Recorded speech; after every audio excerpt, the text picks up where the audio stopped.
Good morning students. इस video में हम क्लास 8 से चैप्टर 1 द नाइव फ्रेंड्स का पहला भाग पढ़ेंगे।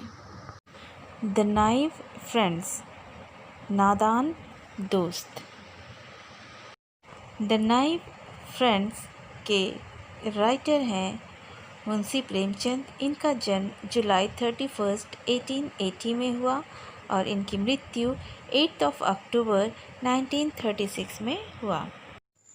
प्रेमचंद जी को मुंशी प्रेमचंद के नाम से ही लोग अच्छी तरह से पहचानते हैं।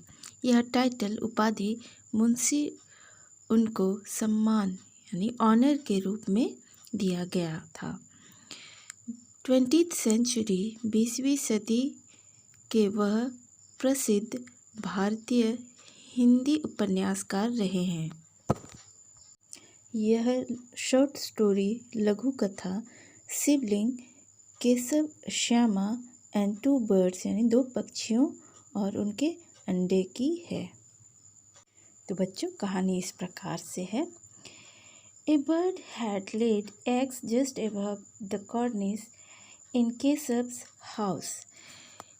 केशव के घर के खिड़की के छज्जे में एक बर्ड यानी पक्षी ने laid eggs अंडे दिए। Both Keshav and his sister Shyama would watch the birds intently as they flew back and forth। बड़े आशय के साथ केशव और उसकी बहन श्यामा उन पक्षियों को देखते थे जब वो उड़ जाते थे। First thing every morning the two, पहली चीज़ हर सुबह दोनों would come and stand in front of the कॉर्निस, वो दोनों कॉर्निस के सामने खड़े हो जाते थे। रबिंग देयर आइज बेयरली अवेक, अपने आँखों को मलते हुए।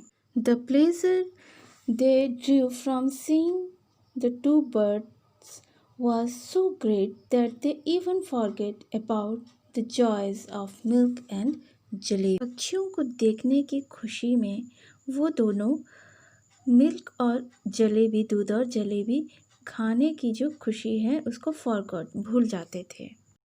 Numerous questions rose in their minds, बहुत तरह के क्वेश्चन, सवाल उनके दिमाग में आते थे।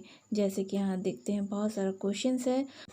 How big were the eggs, अंडे कितने बड़े होंगे।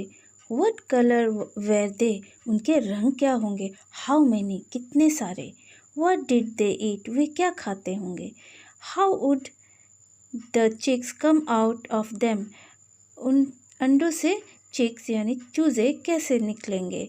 What is the nest like, वो घोंसला किस प्रकार का है। But there was nobody around to answer their question, उनके आसपास कोई भी नहीं था जो इन सवालों का जवाब दे सके।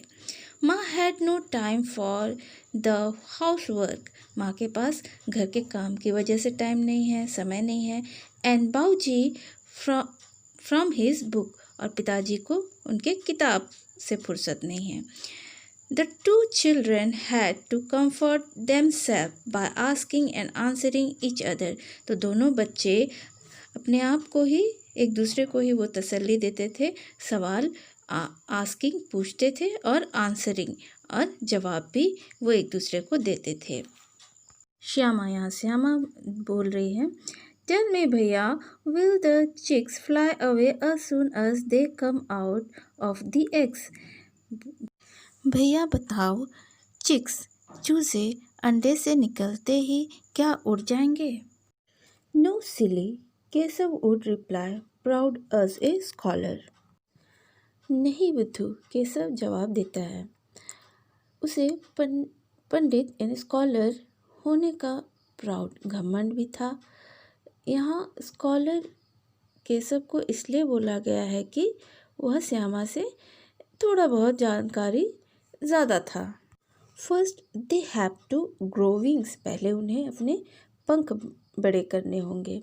How would the poor things fly without wings, बेचारे बिना पंखों के कैसे उड़ेंगे। Shyama, What would the poor birds feed her little ones? ये उसका अगला सवाल। बेचारे पक्षी अपने छोटे बच्चों को क्या खिलाएंगे? This was a tricky question even for Keshav to answer. ये एक मुश्किल सवाल था केशव के लिए भी।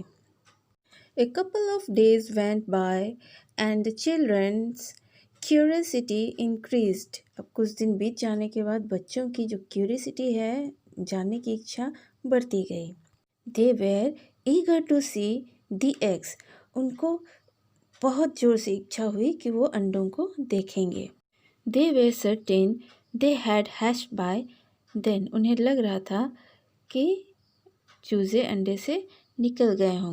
The question of what the chicks would eat now weighed heavily on their minds. यह जो सवाल है कि चिक्स चूजे अब क्या खाएंगे, उनके दिमाग में बहुत जोर से आने लगा। Where would the poor birds find enough grain to feed her broods? कहाँ से वो पक्षी अपने छोटे बच्चों के लिए पर्याप्त भोजन लेके आएंगी? The chicks were sure to starve to death. ज़रूर से वो छोटे चिक्स भूख से मर जाएंगे। This thought left the siblings very anxious. दोनों भाई बहन इस विचार से चिंतित थे। They decided to scatter some grains on the cornice for the birds to pick. उन्होंने फैसला किया कि वो कुछ ग्रेन दाने कॉर्निस में रख देंगे। Shyama said happily, "Oh, then the bird won't have to fly anywhere to search of food. We'll see." तब वे भोजन की तलाश में नहीं जाएंगे। क्या वह जाएंगी? Oh no, said Keshav, why would she? ओह नहीं, क्यों वह जाएगी? But won't the chicks be really hot up there? A new worry crossed Syama's mind. क्या उन्हें ऊपर में गर्म नहीं लगेगी? एक नई चिंता श्यामा के दिमाग में आता है। Keshav had not thought of this problem until then. Keshav ने इस बारे में सोचा ही नहीं था। Yes, he said, हाँ। They are probably dying of thirst up there. वो ज़रूर से थ्रस्ट प्यास से मर जाएंगे। There is no shade above them even. वहाँ पे कोई भी छाया नहीं है। It was finally decided that a makeshift roof would be erected above the nest. फैसला लिया गया कि एक अस्थायी छत घोंसले के ऊपर बनाया जाए। The proposal for a bowl of water and some grains of rice was also approved. एक कटोरा पानी और कुछ दाने की भी मंजूरी दी गई। Both children began to work earnestly. Shyama quietly bought some rice from the clay pot. Keshav secretly emptied the stone bowl of its oil, scrubbed it clean and refilled it with water. दोनों जोर शोर से काम में लग गए। श्यामा मिट्टी के बर्तन में दाना लेकर आई। केशव ने चुपके से पत्थर का कटोरा साफ करके पानी भरा।